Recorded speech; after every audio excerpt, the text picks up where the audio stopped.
ସାମ୍ବାଦିକ ମାନେ ଅସୁରକ୍ଷିତ ଥିବାରୁ ସରକାର ବିଭିନ୍ନ ସମୟରେ ବିଭିନ୍ନ ପ୍ରକାର ଘୋଷଣା ଯୋଜନା ଘୋଷଣା କରିଛନ୍ତି। କିନ୍ତୁ ଦୁର୍ଭାଗ୍ୟର ପୂର୍ଣ୍ଣ କଥା ଯେ ଆଜି ପର୍ଯ୍ୟନ୍ତ କୌଣସି ଗୋଟିଏ ଯୋଜନା ବି କାର୍ଯ୍ୟକାରୀ ହୋଇନାହିଁ। ଖାଲି ସାମ୍ବାଦିକଙ୍କୁ ଲାଇଫ୍ ସିକ୍ୟୁରିଟି ପାଇଁ ତାଙ୍କର ବୀମା କରିଦେଲେ ଖାଲି ହେବନି, ତାଙ୍କର ପୂର୍ଣ୍ଣ ସୁରକ୍ଷା ଦରକାର।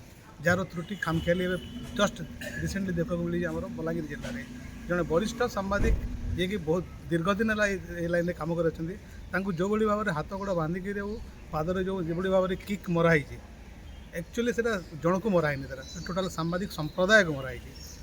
ଯଦ୍ୱାରା ଚତୁର୍ଥ ଗଣତନ୍ତ୍ର ଚତୁର୍ଥ ସ୍ତମ୍ଭ ବିବେଚିତ ହେଉଥିବା ଗଣମାଧ୍ୟମର ମର୍ଯ୍ୟାଦା ହାନି ହେଇଛି।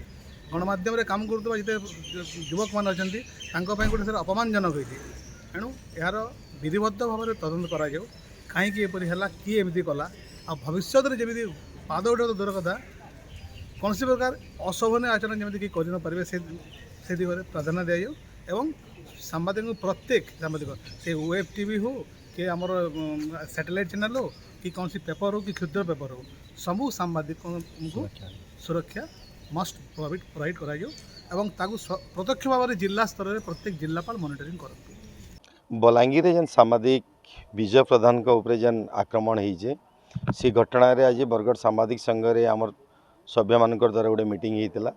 ये घटना के समस्ते एक स्वर रे आम इतके निंदा प्रस्ताव ग्रहण कलु एवं जेन सामाजिक मानकर जेन सुरक्षा कथा रोचे बारंबार विभिन्न सरकार समय सामाजिक मान सुरक्षा कथा कहुचे किंतु ताके पालन करा नहीं जिबार से दृष्टि मुख्यमंत्री को आज आम गोटे दाबीपत्र जनईछुँ जे जेन ग्रामांचल रोहन कि सहर रे रोहन डिस्ट्रिक्ट करस्पंडेंट रोहन कि जेन जगह भी जेन माने कार्यरत सामाजिक माने अच्छन से जेनता ई धरण प्रतिकूल परिवेश सृष्टि नहीं हेबा सामाजिकता प्रकृति सामाजिकता हो पार से दिगरे यत्नवान होबार लगी एवं जेन दुर्वृत्त माने रही जेन आक्रमण कर विभिन्न समय जिते सत कथा परिवेषण करवा लगी सामाजिक मैंने फील्ड के जाऊन से आक्रमण करुन। तो ये घटना के आगामी दिन में आउ नहीं घटू, इतार पुनरावृत्ति नहीं घटू, ये जगह बंद हो एवं इतार लगे कड़ाकड़ी आईन टे सरकार आनुन ये कथा आम दाबी करूँ। एवं जेन बलांगीर घटना है जे केवल गोटे सामाजिक के आक्रमण कले नुहे केनसी भी गोटे व्यक्ति के ई धरण जदि माड़ मरा जिबा आक्रमण करा जिबा साधारण जनता गोटे भी ई धरण जदि आक्रमण शिकार हुए ताहले भी सेटा सभ्य समाज ग्रहण नहीं करि पारे। हेतिर लगी दृष्टांतमूलक कार्यानुष्ठान से अभियुक्त मानकर विरुद्ध रे ग्रहण करा जाऊ, इटा आमर मुख्यमंत्री पाखे दाबी थिला।